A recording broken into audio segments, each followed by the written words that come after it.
कहानी है रामपुर गांव की, जहां के मर्द महिलाओं को हमेशा नीचा दिखाने की कोशिश में रहते। अरे अभी तक खाना नहीं आया क्या? मुझे एक और शादी करने की जरूरत है। नहीं जी नहीं, ऐसा मत करना, वरना मैं कहाँ जाऊंगी। खाना लेकर मैं अभी आई जी। गांव की पंचायत में भी फैसले हमेशा औरतों के खिलाफ ही रहते। मैं जो फैसला सुनाता हूँ वो भगवान की आज्ञा होती है। इस लड़के ने अपने मन से शादी करके अच्छा नहीं किया। लड़के को घर भेज दो और इसकी शादी इसकी जाति की किसी लड़के से करवा दो। लेकिन ये लड़की, इसे तो गांव के बाहर निकाल दो। नहीं नहीं जमींदार साहब, ये क्या बोल रहे हैं? ऐसा नहीं हो सकता। मेरी बेटी मासूम है, इसे अच्छे बुरे की समझ नहीं है। अरे कहाँ जाएगी ये बेचारी?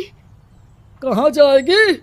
इतनी चिंता है तो पूरे परिवार का गांव निकाला कर देते हैं। बेचारे पूरे बसे बसाए परिवार को गांव छोड़ना पड़ता है। चाहे जो हो, अगर बेटियों को कंट्रोल नहीं कर सकते तो गांव में रहने का कोई मतलब नहीं है। यहाँ औरतों को दब कर रहना होगा। कोई भी अपने हिसाब से कुछ नहीं कर सकता, सब ईश्वर की मर्जी से ही होगा। तभी गांव का एक आदमी दौड़ा दौड़ा आता है। सरपंच साहब, जमींदार साहब, वो कालिया है ना, उसकी बेटी पढ़ने के लिए शहर जा रही है। अच्छा, ये कब हो गया? और कालिया की हिम्मत कैसे हो गई ऐसा करने की? लेकर आओ उसे और उसकी बेटी को। बस फिर क्या था, हाजिर हो जाते हैं कालिया और उसकी बेटी सरपंच के सामने। अरे कालिया, ये क्या सुनने में आ रहा है? बेटी को इंजीनियर बना रहा है तू? और ये बता, गांव में तो स्कूल नहीं है, फिर कहां से इतनी क्लास पास कर गई तेरी बेटी? राधा, जो कि कालिया की बेटी है, उसे लगता है कि सरपंच उसकी तारीफ कर रहे हैं। सरपंच जी, मैंने ऑनलाइन पढ़ाई की है, डिस्टेंस लर्निंग से। सभी में मैंने अच्छे नंबर पाए हैं, जिसे देखते हुए शहर की इंजीनियरिंग कॉलेज में मुझे स्कॉलरशिप मिली है। वाह जी वाह, क्या होती है ये? पहले तो ये बताओ, फिर आगे की बात करते हैं।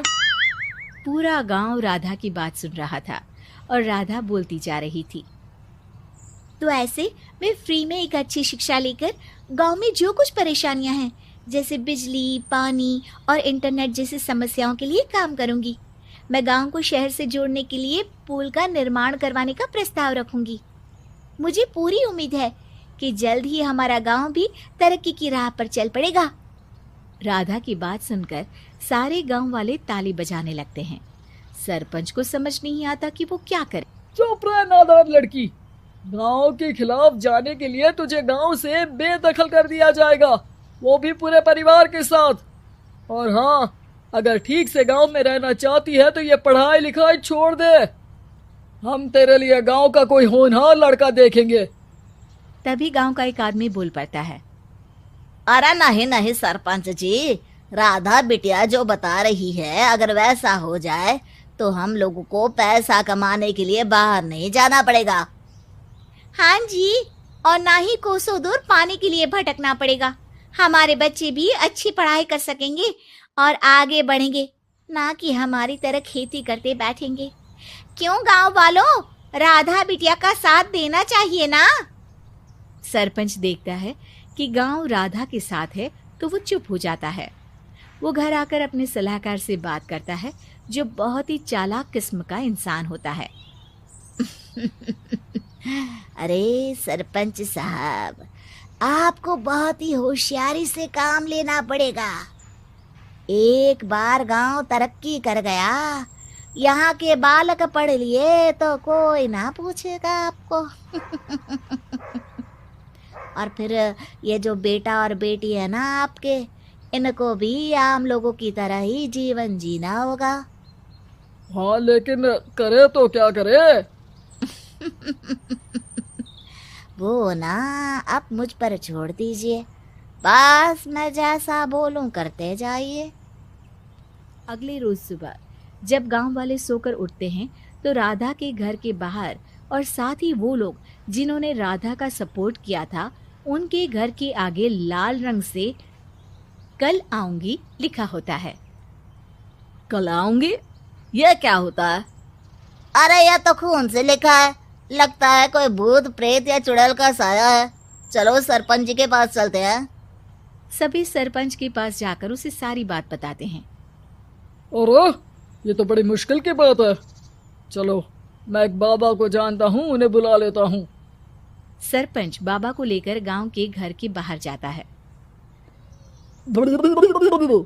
ओहो, तो ये वो चुड़ैल है जो उन लोगों को निशाना बनाते हैं जो गांव को बदलने का सपना देखते हैं। वो गांव को ऐसे ही संपन्न देखना चाहती है, वो नहीं चाहती कि कोई बाहरी यहाँ का कायाकल्प करे। क्या तुम लोगों में से किसी ने गांव को बदलने की सोच रखी है? तभी राधा की माँ रोते रोते आती है। मेरी राधा घर से गायब हो गई है। अरे कोई तो बचाओ, मेरी बच्ची कहाँ गई?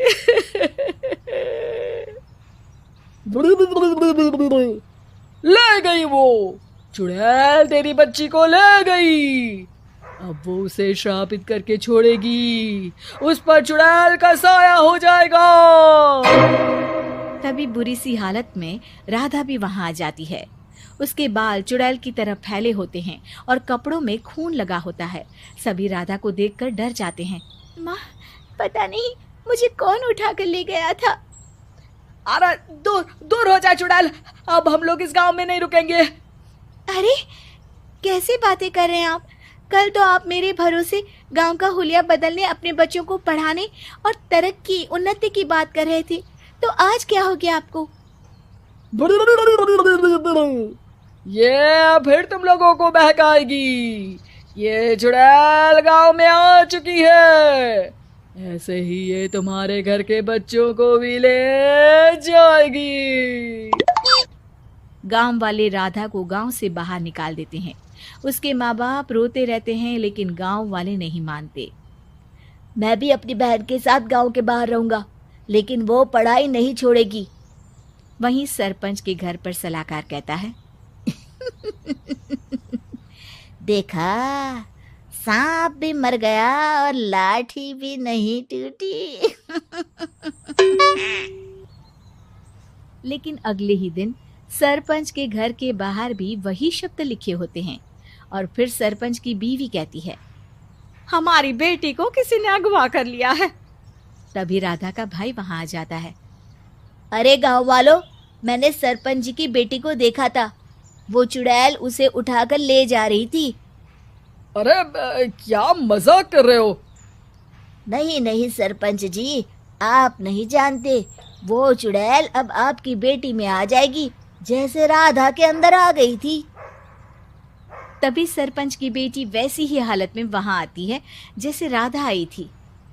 पापा, पता नहीं कैसे मैं गायब हो गई थी। चुड़ैल, इसके अंदर भी चुड़ैल का साया है, मारो इसे।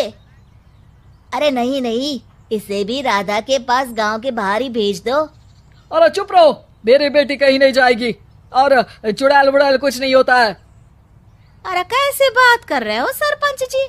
आप तो बोल रहे थे कि आपका फैसला भगवान का ज्ञान होता है, तो अपने पर बात आई तो अब आप ऐसे बोल रहे हैं।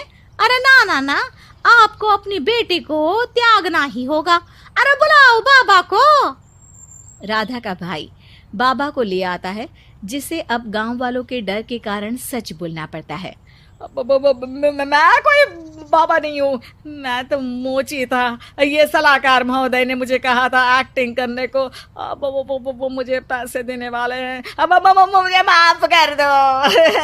गलती हो गई, मुझे माफ कर दो। तभी वहां राधा आ जाती है। देखा सरपंच जी, जब गांव के बच्चे साक्षर होंगे तो आप जैसे लोगों की चालाकी नहीं चलेगी।